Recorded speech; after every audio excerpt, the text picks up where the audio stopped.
Hello, everyone. Welcome to another 21st Capital Show. We have an incredible guest joining us, Paul Keating. Paul is a true embodiment of living life with purpose, simplicity, and alignment. Professionally, Paul is deeply passionate about what he does. He works with Primal, by the way. I just made a tutorial about it yesterday.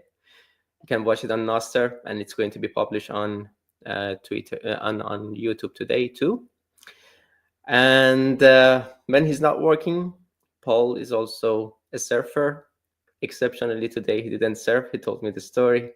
And a content creator. I got to know him on Nostr, though he has a major presence on all channels. Great to be with you, Paul, today. You're an early riser, right? Pura Vida, yes. Always easy to live a circadian-friendly lifestyle here in Costa Rica. Morning routine is always just wake up, then waltz to the water and go surf. And then my brain is ready. It's like the surfing is the ultimate morning routine. You get your morning light, you get your movement, you get your community, you get your fun, you get your adrenaline. And then you're like, get a little tired, and then you're ready to go hit the computer and work a little bit. It's nice. So I think surfing is kind of your morning coffee, yeah? Surfing's a morning coffee for sure. Beautiful. I've been into mate recently, though. Ever since my trip to Argentina, I've become a mate convert. I used to think it was just disgusting like dirt, but I get it now. Exactly. Yeah. That struck me the same the first time I tasted it, but it's grown on me, and I am very comfortable with the taste. It's just that the shop that sells mate is very far from here. Every time I run out, I have to go a long distance to get it, so I just forget to refill. That's it. Otherwise, it really grew on me, and yeah, a tasty drink. Yeah, especially with a little bit of lemon in there, like it's good. Haven't tried that like that. So Good. I should try that. I should try that. Yeah. Well, and the good thing about it is that it doesn't hook you in the temple like coffee does. Yeah, it's like this mellow buzz, and it's just like this subtle, like from the caffeine, without just like the crash or the jumps and the sparks, but it's like subtle. Yes. I like it. Yeah, but even if you overdo that, you would get the jitters. I have tried that experiment. Yeah, I can see that. Yeah, and Costa Rica, a very beautiful place. I have seen it in your videos. How did you end up there? And also, I know that you've been cooperating with Paul Saladino. I did follow him. He was a major influence on me when I changed my diet and became more carnivore. And I am aware that he moved to Costa Rica. Did you convince him to come here, or did he convince you to come here? How did it happen? Which one was the chicken? Which one was the egg? Yeah, back in 2017 is when I first found the Bitcoin rabbit hole and the health rabbit hole.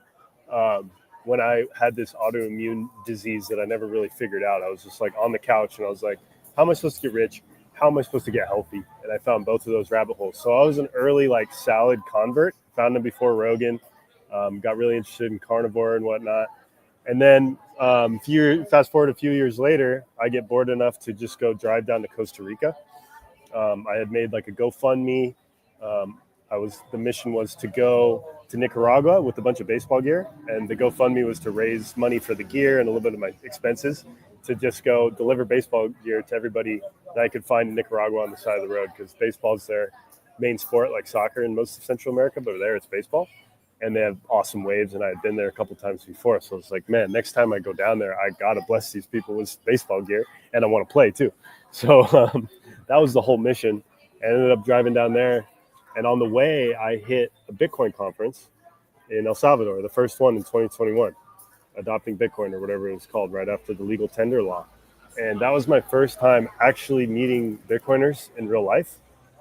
And I was like, wait a minute, what have I been doing? Like, the instant connection you make with Bitcoiners is just like, you can just see it in the eyes, like, and I ended up making some friends, and then, which felt really good because I felt like I had been missing like this something I'd been kind of wandering around after I got done with school, and um, so yeah, I got done with the mission in Nicaragua, and then I saw a Bitcoin meetup down in Costa Rica. I was like, all right, I'm gonna hit that. And I hit that, and I was like, great, this is awesome. And then I met Saladino in the gym, and the funny thing was when I met him, I whipped out some of Liver King before he was Liver King supplements and said, here, look at this. These are the only supplements I brought as I drove down to Costa Rica. And like after that, we had a little connection. I surfed in the same spot as him every morning, and I was getting to a point where I was getting pretty damn broke. And he was like, "I need help," as he was scaling his social medias. This is early 2022, and it was a perfect match. And we started working together. I was helping out with the socials, doing video editing, Awesome. So stuff, just kind of promoting his lifestyle, what his views on diets, getting seed oils to the White House now. It's pretty cool to see what's happening, and I feel like we had a major part in that from down here in the jungle. yeah, beautiful. So interesting that you said that the first meeting was with Bitcoiners was very positive. So you Yeah. got converted, meeting them in the land of the Bitcoin legal tender, Yes. and didn't you see any toxicity from them? No, because like I was pretty much like all the way towards the Maxiville at that point. How we go through our Uh journeys, huh. Yes. and I was just, but I had never met Bitcoiners in real life. I just had my friends, and I was always kind of the Bitcoin guy. And like in 2017, it was like the crypto guy. Like I was the deepest down, the rabbit hole. But then when you actually met him in real life, it's like, oh my gosh, it's kind of indescribable. And it's something that I've been seeking out since, and I've like found my tribe, and that's what, Okay. yeah, it's definitely escalated since then. I was always wondering too, like, is all this time on Twitter and Reddit like ever gonna pay off besides just my Bitcoin appreciating? And stoked it did. So you were convinced that Bitcoin is the way to go, and you were aware of Bitcoin, even if you were not kind of maxi. Maybe you weren't convinced. Maybe you were doing some shit coining, as all of us did. But you were aware of Bitcoin, right? Oh When yeah, you super in aware. 20 when yeah. Oh, okay. So you were aware, and then you met Bitcoiners in El Salvador. Yeah, I've So always been you were like already very, primed for. Mhm. yeah, because when I bought Bitcoin, it was like, and I think this is a little bit special about my story is because I just YOLO'd my entire like worth into it, which was nothing in 2017.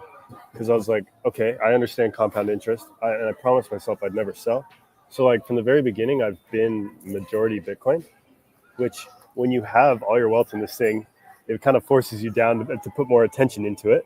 And I guess attention is currency. So like I've been well versed in everything going on, but had never been contributing to the space. Had never been like making a personal brand with at all with Bitcoin. I've never met anybody in real life until then, and so it was like very easy to connect when it came time. Right, right. Yeah. Uh, okay, and what is Bitcoin to you? What was the most alluring, attractive thing that you saw in Bitcoin, and you made you study it, go down the rabbit hole, and by the time that you saw the Bitcoiners in El Salvador, just Well, at you the beginning, it's like probably everybody, let's get rich quick, and then Bitcoin just becomes like this hope machine for a better world, and that's what I'm still convinced that. Like, I mean, and now I'm living it in Bitcoin jungle down in Uvita, where yeah, we're gonna I've get been I've there. been dropping Sats at like 16K, and now it's at 100K. So they've all got to feel that, and we're not only it's still just the beginning, and these are just like little baby tiny examples of like what's happened, and I'm convinced that just like a world on an equal monetary standard would be a much better place and completely change people's brains with Seyfedin's low time preference. I think that is the key to even. I think it's the root cause of why we're maybe where we are as humans, unhealthy, and yeah, because we're so high time preference. I think, because it all comes down to the money being broken. So I totally buy Yeah, the yeah, meme yeah. of fix the money, fix the world, and that being the root Great, cause of exactly. everything. Yeah. Yeah, the money kind of has caused a high time preference. It just Hmm. depreciates in value and makes us uh, only think about today and not tomorrow. Yeah. Yeah, and most of the places that you go to in Costa Rica, they have this Bitcoin symbol, Bitcoin logo, and you are able to pay for buy Bitcoin for your grocery, for the fruits, for the haircut you get. And every one of us know that El Salvador is the Bitcoin legal tender. Argentina is becoming one, but Costa Rica was not on my map, and it was really a pleasant surprise to me to see that you would go to different places and pay by Bitcoin. What's the government's stance, the Costa Rican government's stance on Bitcoin, or maybe even crypto in general? And how is it that it is such a kind of Bitcoin friendly area, or maybe it is just specific to Bitcoin jungle? And also, I would like to, as a kind of second part of this question, hear more about Bitcoin jungle. So let's start with, it's not everywhere in Costa Rica. It's mostly specific to Bitcoin Jungle, which is Uvita, Dominical area. And then in terms of the laws, this is how I understand it, that anything could be accepted as currency. So like, yeah, Bitcoin. And then for the people, we've already been, or not we, like locals have already been balancing USD and colones already in their head. So colones is the local fiat. So it's like, Mhm. all right, let's just throw a third in there, and this one actually might go up. So most of them would be saving in dollars already, and now they're going to be now there's like this Bitcoin thing. It's like, okay, well, great, maybe that'll go up. I'll save some in that too. And the key to Bitcoin Jungle is there's a, there's an on and off ramp that's smoother than anywhere in the world. I believe. At least I haven't been to El Salvador, and I don't know how their on and off ramps are. But 90% of the country, is the stat I've heard here, has this thing called SynPay, and that's basically like Venmo for the states. So it's a phone number connected to their bank account. So now, as a Bitcoiner, I could come in here, sell my Bitcoin directly to their SynPay. So just basically anywhere now is accepting Bitcoin, más o menos.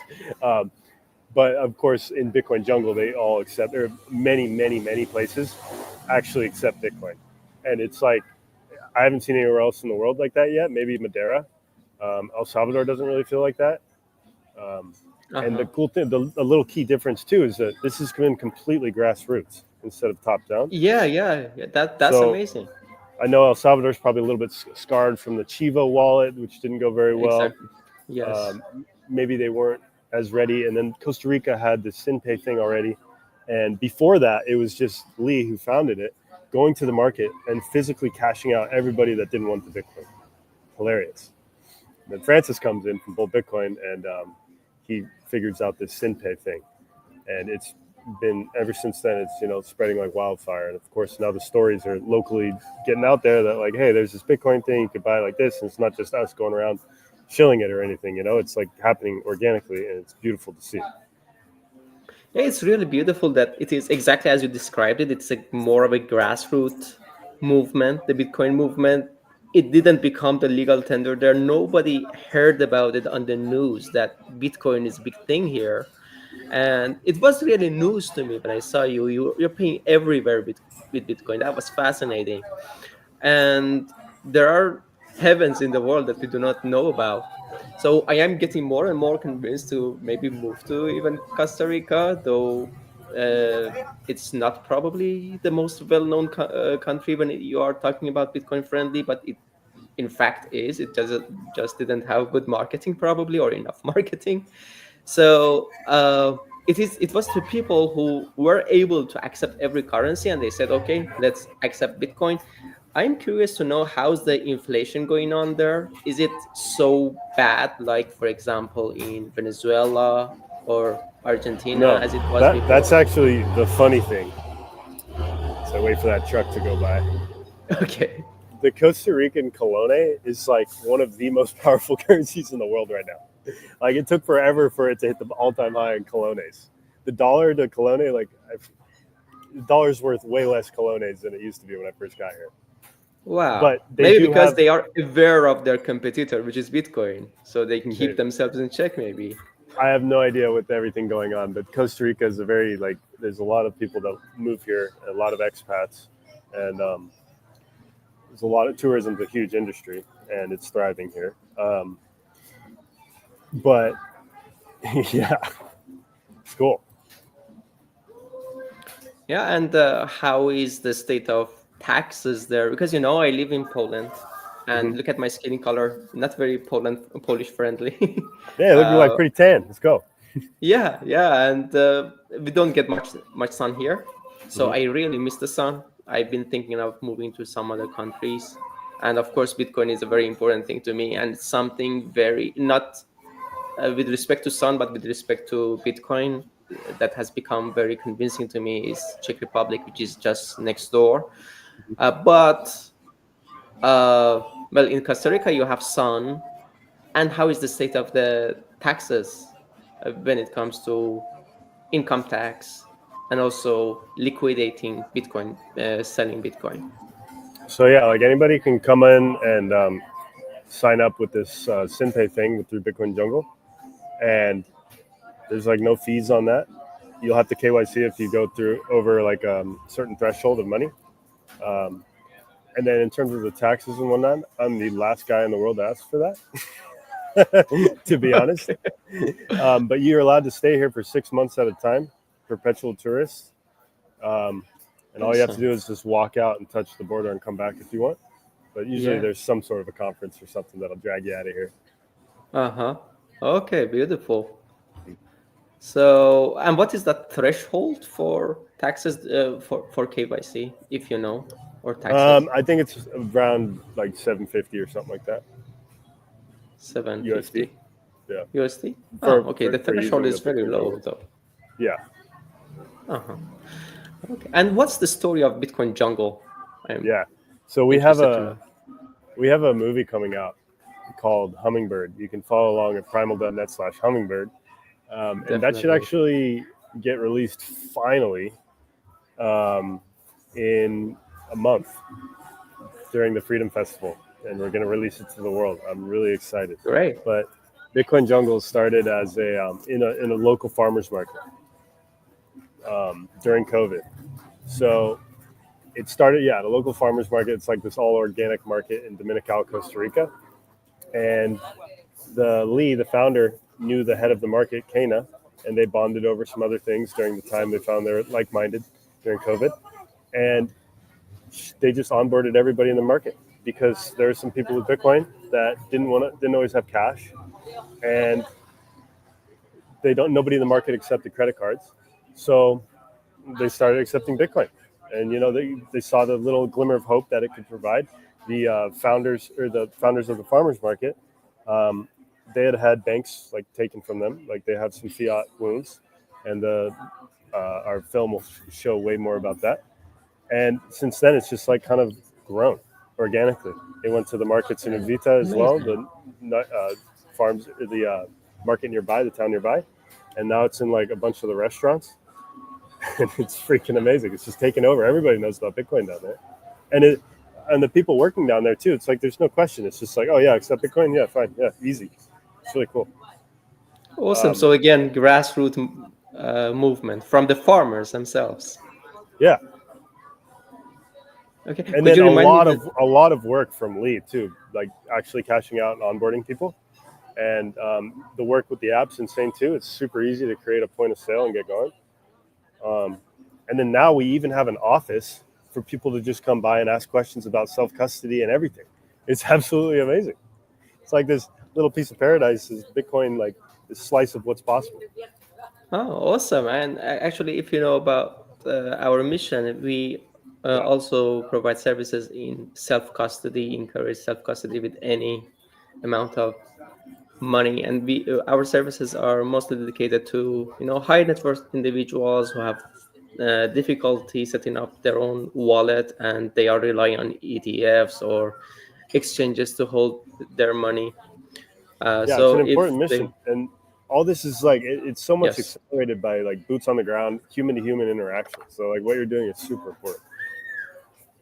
Yeah, it is really important because if the money, the Bitcoin has come to liberate us, and if it is again held by an exchange and you do not have the keys, where is the freedom? You have to ask for permission every time you are going to use that. Hmm.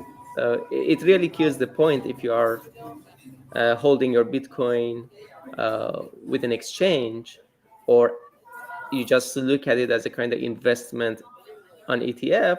That's all better than zero.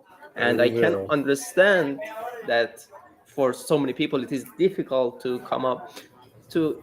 It was difficult for me, and I am a young man, and I am very tech savvy and so much interested in tech, and would go down the rabbit hole of everything I get interested in. It was difficult for me to understand how 12 words, no username, no password, how can it even be generated offline and still work? How does it work? It took me That's still the trip, years. man. Yeah, Yeah, it's so magic. it's It's so so magic. amazing. And that little Yeah, chip, when you do that in your head, it just does something to you. And that something is good, in my opinion. And it like liberates you from, and you just see things from this completely different perspective when that's what you are, when you're just holding this private key. It's, yeah, yeah, no username and password anymore, no customer support. So nope. it's all in your hand, and these are just 12 words, or maybe 24 words, or 12 words with a passphrase. And that's your money. And wherever you are, you can access it, you can recover your wallet. And that was very difficult to understand for me. And yeah, we would be happy to explain all about self custody and even help people set up their inheritance plan with mini scripts. Yeah, so uh, the story of Bitcoin jungle we kind of covered. That it is also making me more interested and curious about Costa Rica. And how did you get to know about Nostr? Um, you were a content creator before on TikTok and Instagram, right? And then you were introduced to Nostr. So, like I said, I've been kind of pretty tuned into this whole Bitcoin signal thing for a while now, right? Uh huh. I happened to move down to Bitcoin jungle from where I was previously. And yeah, I got linked in with all the Bitcoiners there. Next thing you know, Bitcoin groupthink, hive mind, we shifted to Nostr. And what do you know? The first conference for Nostr was right there in my backyard. So hell yeah, I'm gonna go. Oh And wow. yeah, so I don't know if you know, but like Costa Rica happened in what, March Oh yeah, 2020. Costa Rica. I heard about it. Yeah, Three? Yeah. yeah. Hmm. Yeah. So I was I like, think of three course, because that was the time I was on Nostr and I heard about it. Yes. yeah. So like I'm not technical at all. I still not, but like I see the promise. I see the idea. We've seen the sins of legacy social media over and over and over again, and it's ridiculous. And then what? Still, the vision that still kind of sells me is this idea that one you're like one identity can post on all these different platforms, but it comes back to the one. So like the Yes. idea that sold me was because I was working for Saladino and I would help him with all the socials that we had and my own socials. It takes so much effort to go to Yes. all these different platforms to post on TikTok, YouTube Shorts, Instagram. Like, and Yes. sometimes you're posting the same shit, and then Twitter, Yes. and then but you don't own any of it, and then you have to like somehow pull these followers to like an email list or like siphon them to your website or all this stuff. You don't own any of it, and then you get rugged. Like Salad's been canceled a couple times on TikTok and even Instagram. Right when I started working for him, he got canceled on Instagram because he was talking about COVID stuff. So like, the problem's been primed in my head for a long time, and now the solutions are becoming there and they're becoming exponentially better than what it was back in the day in March 2023. And it's been so much fun to be a part of it, and now I can't stop thinking about it. I mean, it's my job full time now, but I'm so bullish and so excited for this space, and I hope it's going to be a slow process. Like, how much of us are actually using Bitcoin for money? And it's been 16 years, and now we're what, 4 years into Nostr, 2 years after the jacketing. How many people are us are actually communicating on Nostr? Not that many. So we got a long road ahead and a fun road, and I think we can fix social media. And did you use the term jackening? The jackening. Have you heard that? No, this is the That first time. When Jack started supporting Nostr, is yeah, that it? that was the day he tweeted about it, and then kind of there's a couple apps already working in websites clients, uh, and that was the first big shift, and got a lot of developer attention. It got Milian, the CEO of Primal, um, got his attention to start building. He was starting to build his own protocol, trying to figure out a protocol for social media and stuff before that. And then when he saw Nostr, he's like, "This is it." And as we know, there's a lot of developer mindshare and excited about this thing and all the different possibilities that can come with Nostr, not just social media. Yeah, I might go on ranting a bit here. Go Uh, for it. I actually sympathize with what you said. I am the content manager at 21st Capital, so I really understand what you're talking about, how difficult it is to manage all the channels. When we were arranging this interview, yeah, I have to post it on Twitter, on X now, on Telegram, and on YouTube. Every one of these takes some effort, but with Nostr, it is just one private key, one public key, and you are connected to everything. Some people talk about, the abolition of username and password, but the solutions they are talking about are really scary and kind of dystopian. For example, using your uh, what is the thing in Biometrics, Face eyes? ID.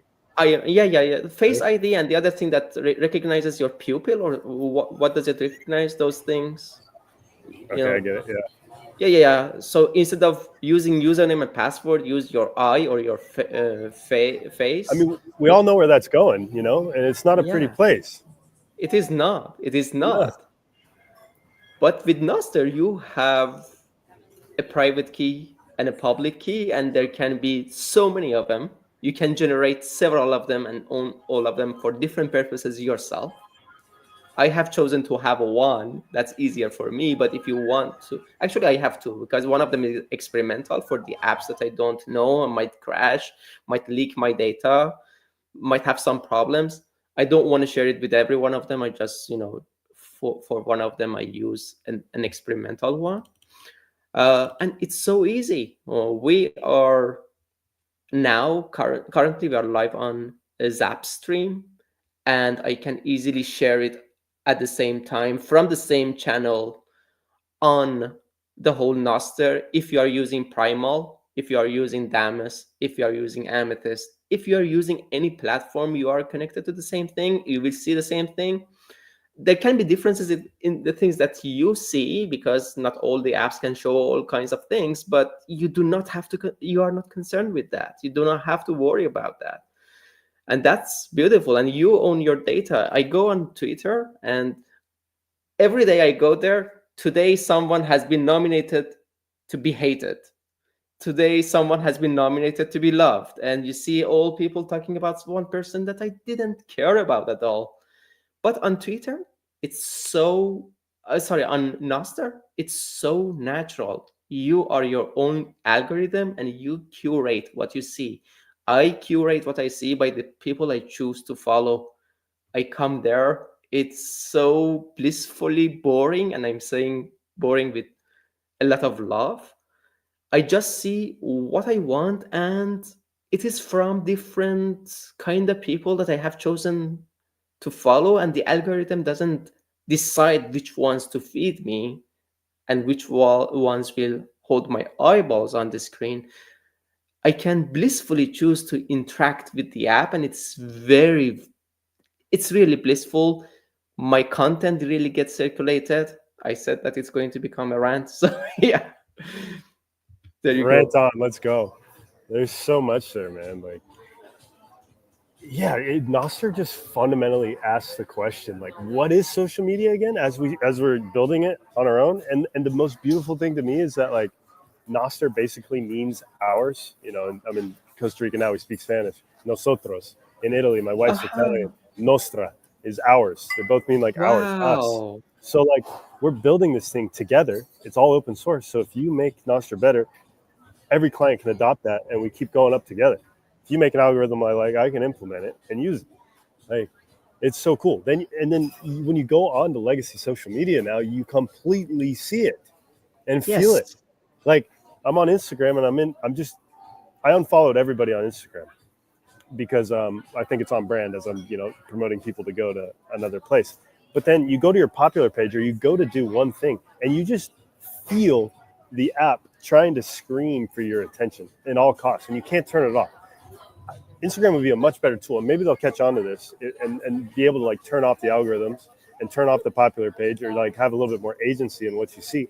But I go on there to like search somebody, and then I see the entire explore page, and then there's these like, it's all surfing, and then there's this occasional like suggested reels and these chicks with like tits or like, like naked. It's like, dude, what the fuck are you guys trying to do to me? Like, it's disgusting. And I mean, Nostr, with all the agency it provides, it's like you can really feel that. And I think more of the world's waking up to that. So, more of the world's going to be craving that. And the other social medias as well just feel like such a game.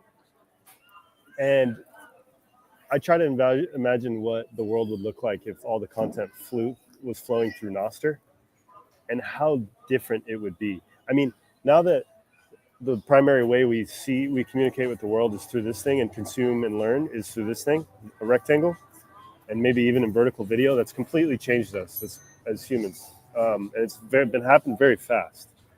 I wonder if the style and the way that we do the videos, like how much that's changed because of the social media algorithms. And a lot of these the people, like Jack will always say, and even the people on Facebook, Chamath Palihapitiya, or whatever his name is, it's like, yeah, these things are programming us. So that's so obvious now to me. And you wonder what Nostr will fix, or if we're just going to be a bubble of Bitcoiners telling each other good morning for the next 10 years. I'm kind of fine with that as well, Yeah, I think it will catch on. I see non-Bitcoiners joining. I mean, I have to admit that it is a kind of bubble. I see so many carnivores, so many Bitcoiners there most often. But every once in a while, I see people who do not have to do it with any of this. There is this journalist who is very active. Her name starts with L and then a zero and then R. For example, she's just a journalist, and she has realized that this is a place to be. This is the only place that she doesn't have to play stupid games. For example, for me personally, my content, my posts, so many times on X don't get even one like. And on Nostr, I do. And I am new to Nostr. On Twitter, I've been for many years. I have deleted my account and then recreated it. How come? I mean, if you do not play by the rules of the game, you get no attention. And I was so dumb at learning the game, and I never succeeded. On Nostr, I just am, and I'm getting attention. That's beautiful. Yeah, it's so much more organic. Like, it just feels like Exactly. humans communicating on there. You are communicating with the others. Like, Yeah, social that's media how has it lost its feels. soul for sure. And you wonder what's going to happen, if big players are going to come, or if we really do just love toxic algorithms, or if we're addicted because, like,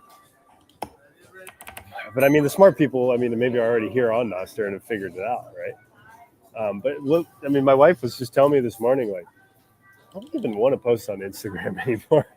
That's what she said. I was like, whoa. And this comes in Nice. time using Nostr. It's just this feeling. It's almost hard to put it into words.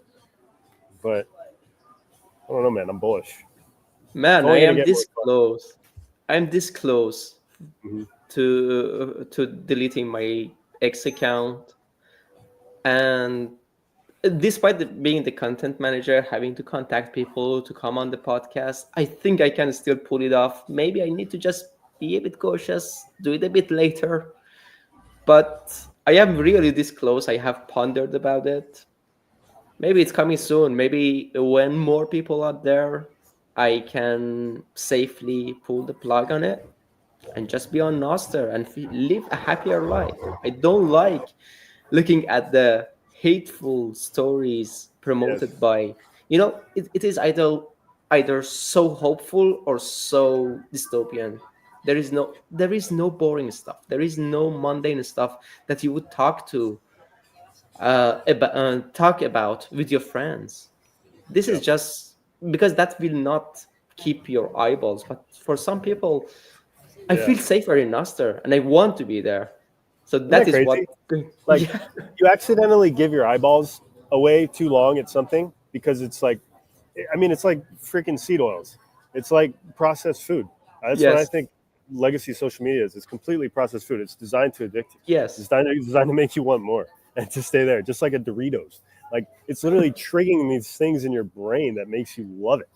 So, like, I mean, we're as humans, like, if I was to find a pizza in the wild, of course I'm going to eat the whole pizza. It's like this evolutionary inappropriate stimuli, like all those carbs and proteins and fats in one sitting right there. It's the same with legacy social media. It's extra normal stimuli. It's not evolutionarily appropriate. We're not supposed to be exposed to this thing. Um, so like, and it's scientifically engineered to keep us there. So, um, so what is social media without that? I don't know. yeah, it is healthy food. It's Yeah, natural food, I guess. yeah. It's Nostr not is boring. organic. It's grass-fed butter. Nostr is yeah, exactly. Exactly. There you go. Yeah, and as our audience have noticed probably, I joined this room with my usual name Momo, but uh, Paul told me that he jokingly has recently introduced himself to people as primal.net/Paul, Yeah, and Primal was generous enough to give us a yearly premium account yesterday, so I have a kind of custom ID, Momota must be. So I am primal.net/Momota must be. So primal.net/Paul. How did you come into contact with Primal, and how did your cooperation start, and where is it going in the future? oh, we're going to the moon. But Hell yeah, yeah. so while I was working for Saladino, like, I had this huge Bitcoin. Like, I think I see everything through a Bitcoin lens, and I just started like, I finally was able to work remote, and was working for him, and going to all these Bitcoin conferences just because I don't know, I felt the call. I always got to listen to the call, so I kept going. And then there's this one nice leg of like, okay, look, there's a Bitcoin conference in Bali, and then a Nostr conference in Japan. I went to the first one in Costa Rica, so why not go to the second one? So I went to that one as well, and you just get to meet people real face to face, right? And some important people there, and kept my my interest is still there, and um, I've still been posting. And then what even happened? Like, I don't remember exactly how I got in touch. Oh wait, no, there's a Bitcoiner down in Bitcoin Jungle who's connected to Million, and he was like, "Yo, dude, you gotta maybe work for these guys. Like, they're about ready to start actually trying to market, and go for it." Um, and we got in touch. There was a retreat with Shannon. She's on Primal still. Shannon Michaela, um, Primal.net/Shannon. She had a retreat, and I took everybody at the retreat, and I talked with Million. He gave us some money, and we made some content about it. And we took them all to the market, got them all on Primal, and here they are. A lot of them are actually coming back now to Nostr. It's actually those little seeds that planted last year are like starting to bloom, and it's getting their mind share as well as creators. What you can do with Zaps, directly supporting, content creators, like hacking it and getting on trending for top Zaps, all that kind of stuff.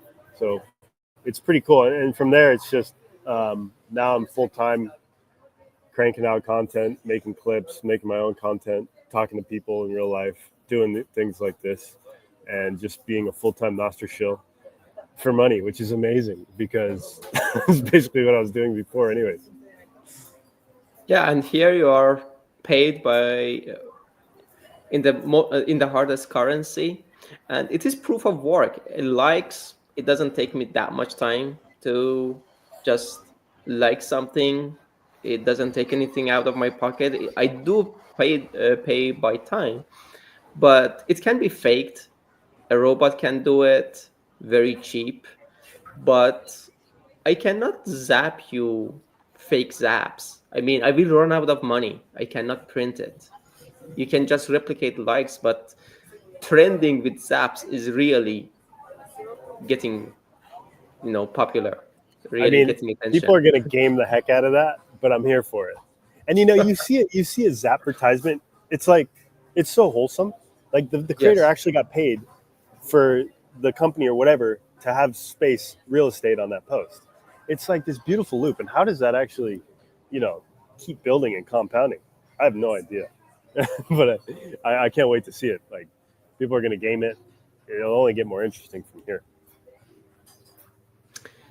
To get to the end of this interview, let's go to the beginning and something that I got more curious about. And maybe the viewers are even more curious than me because maybe this is the first encounter with you for them. Where are you now, and um, how does your everyday look like in Costa Rica? Uh, you start with surfing. You're an air riser, as you said. What Yeah. else do you do? How do you live your life? So no matter what, I'll do more for Primal if I am healthy and thriving than anybody who works just to work. So like that's so I wake up, I surf, I take care of myself, I have a nice breakfast time with my wife, and then yeah, I see what's the most important thing I could be doing. That's like literally in my head running at all times. What's the most important thing I could be doing right now? So a lot of times it's self care, having fun, surfing. It's all part of the personal brand too. It's like it's all working for the same thing, I think. So yeah, it's beautiful that I found something so aligned with that. But yeah, I'll go surf and then work, whatever that might be through the day. And then in Costa Rica, it's absolutely mandatory to see the sunset on the beach. So just about every day, I see it watching the sun go down on the beach, getting all that information from my brain. And then I'll go back home, crush some food, go to bed. And then another thing I'm a shameless shill of, and I was working for a little bit, and I think it's all part of this, is becoming healthier humans, is the daylight computer. Have you heard of them? Yeah, I was going to get there. Great. Yeah, Yeah. That's explain another more thing about it. I can't get out of my head, and I think is part of this whole thing of like getting humans back to being humans. And it's like we're either going towards becoming more robots, integrating with machines, or there's a group of us that want to go back to the roots, like monkeys. And I think if you look at everything like through the lens of get back to nature, you're going to get more healthy. And part of that is the screens that we do take in this information and are interacting with all day. So computers are meant to be a tool for us, and now they've become with all their with everything, just like a dopamine slot machine is how our CEO likes to say Yes. it. And with daylight, you're using this thing that just is boring. It feels like a tool. So what's different about it is just a screen. It's reflecting light instead of emitting light. And then at night, when you use it, you can use it without blue light and without flicker. So normal screens are always flickering so fast in your eyes that your eyes can't see it, but your brain probably does. A lot of kids now are struggling with myopia, and people have migraines, and you can just feel when you've used the screen for too long, like, dude, get me out of here. Yes. So now there's this computer, and a lot of times computers will bring you inside, so it's lit properly and whatnot. So with the daylight, the whole ethos behind it is like, yo, go outside and work. Use a screen that's not going to bug your eyes. It's just this normal object that's reflecting light. So your brain processes it like a normal object, bouncing and reflecting light. And using it for a long time, I feel it. And it's different. And I love it. And I can't wait till I have a phone like that. And I would feel fine giving my kids something like that.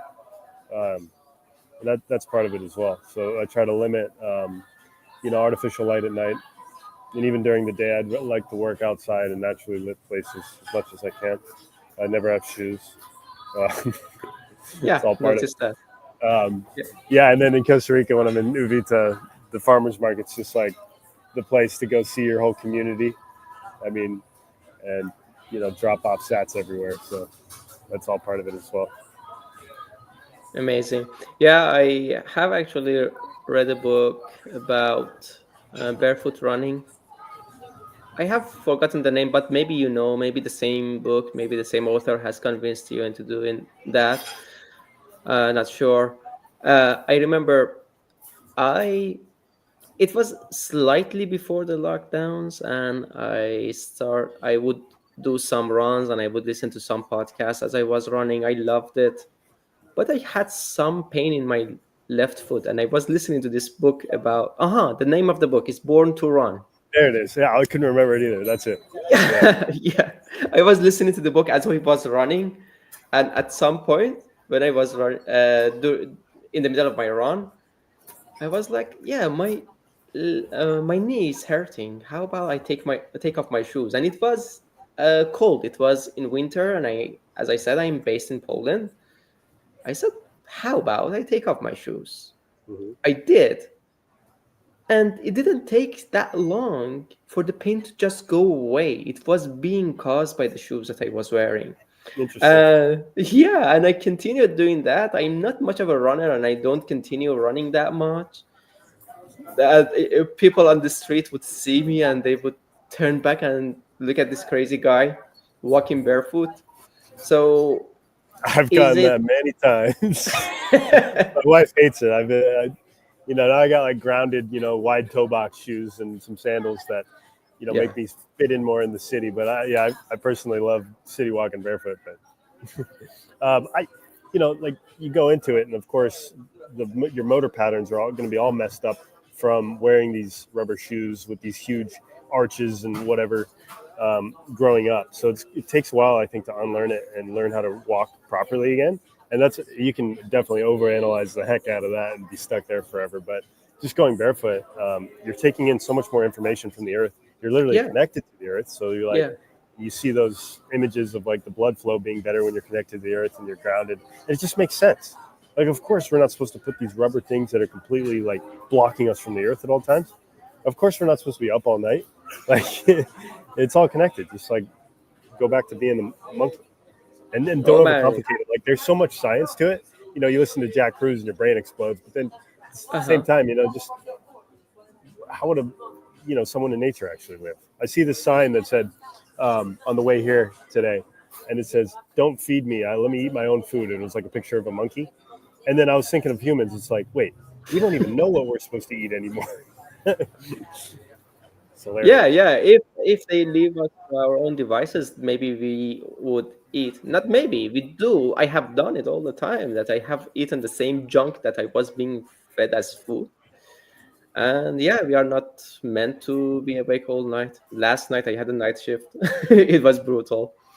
But still, yeah, pushing through.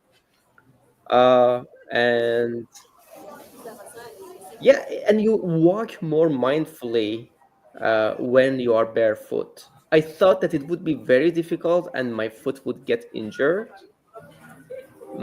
but it didn't happen. It just didn't Nice. happen. I would be looking where where I was putting my foot, so I was very careful. And if something started hurting, I would just release the pressure. Not I would do it; it would just automatically happen because I could feel something piercing into my foot. So I would just stop pushing. Yeah. Yeah, that's beautiful. And where did you get the idea? You got the idea from the same person, or it was you just becoming wilder and wilder, and you said, "How about not wearing shoes?"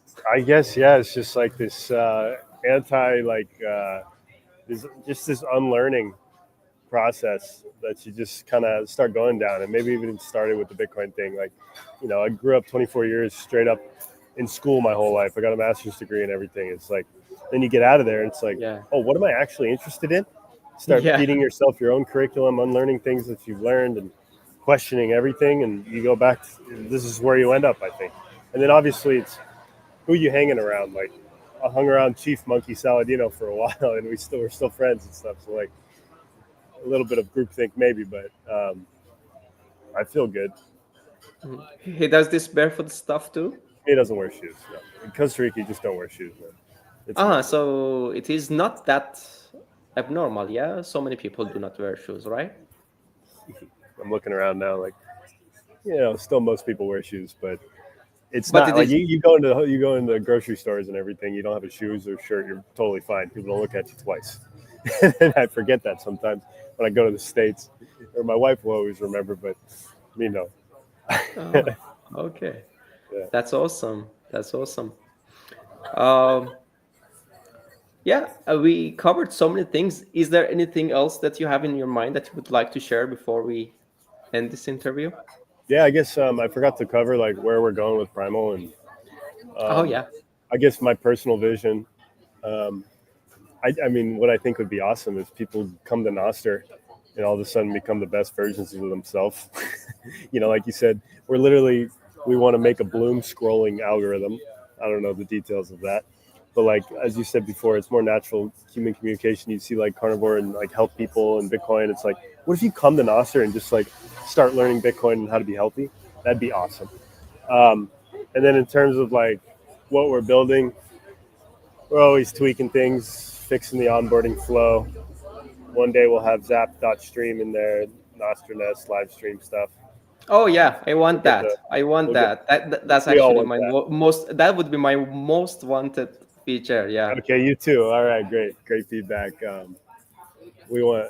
There's a lot. There's so much to do. It's crazy. I just wish I had a dev in my pocket that could always just be like, hey, fix this. But it's kind of slow.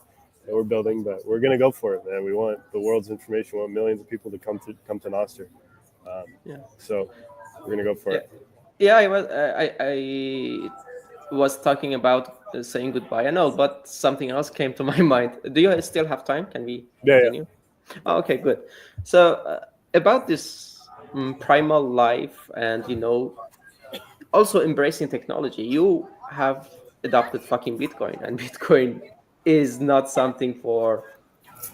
We have difficulty convincing grandpas, our parents, to adopt it. It is something for young people mostly. It is the beacon of technology. You are definitely an early adopter of Nostr, and you're fucking promoting it. So, but you are walking barefoot, eating raw liver and testicles, and surfing all day in the sea. How do what's your view on nature and technology? Where do you embrace nature, Yeah. and where technology is more important to you? How do you strike the balance? How can you be a person who It's is not easy. a kind of early adopter of technology, and also very much interested in living primally? Yes, that's a great question. And like I was saying earlier, these things are tools. Money's a tool. Social media is a tool, and they're both so profoundly broken that somebody's got to fix them. And for some reason, those two things have come into my brain. you know, and I'm obsessed with, and even the computers too, being a tool. Um, it's definitely always something to be mindful of. But like Bitcoin itself it's rooted in nature. We need like actual physical energy to produce it. So already that's more primal than anything. And then than any of this money that we're using now. I mean, the picture of the Elizabeth Warren and the central banker yesterday, just like the walking images of fiat. That's what happens. Ah, no, no, This no, that's the European woman. I have yeah, forgotten her name. Yeah, yeah. yeah, I think that was her name. ECB, Yeah, and then I forget the dude's name. It's like 400 pounds, but like that's yeah, literally what fiat looks like. And this is what Bitcoin looks like. Like we're connected yeah, to Earth. We care about community and care about equality and all that. But that's just like an honesty, really, because Bitcoin's just like honest to the code. And I think that's that subtle piece of that, like that being ingrained in our heads, like really changes the way we look at life. Like if everything's fair, and Bitcoin spits out truth every 10 minutes, every block. And I think that really affects the human deeply. And there are better people at sharing that feeling than me, but like I totally feel it. I'm locked into it. And then Nostr too. It's like it's organic. Uh, I don't know if you've seen Avatar, the blue people, but there's yes. this scene where like you plug your hair into the tree and you hear all The these tree, voices. yes. That's literally you using your client to plug into the world and hearing the world's voices, and you can hear what you want to hear, and you have like sovereignty and control of it. So it's like, of course, like why would we give your information to just one mega corporation or just two mega corporations when you could just give your information where you want and in a way that you want to like broadcast your knowledge to the world? It's much more organic, and it makes you much more sovereign human and not dependent and not as much of a victim, and it's beautiful. Yeah, and something I can add about Bitcoin, when you raise the point about honesty, is that it is whatever you have divided is a fraction of those 21 million. And it's not going to be 22, it's not going to be 10, it's not going to change. And it's honest. It doesn't change based on the whim of the head of the Federal Reserve, the central bank. It's amazing. We have never had such a thing. It's really honest money and the common language that we can communicate with. It's beautiful, the common language that we can communicate with. Yeah. And what does that mean for the world? I don't know, but I'm here to find out. Yeah, I think we can make the Tower of Babel and get to the God, probably. We'll see. Yeah. Thank you so much for today. I really enjoyed every second of this chat, and I think this is the point that I say pura vida. Pura vida. Let's go. Pura vida. Thank you, Beautiful. brother. Have a Yes. great rest of the day. Thank you. Adios. Thanks, y'all. Adios. Bye.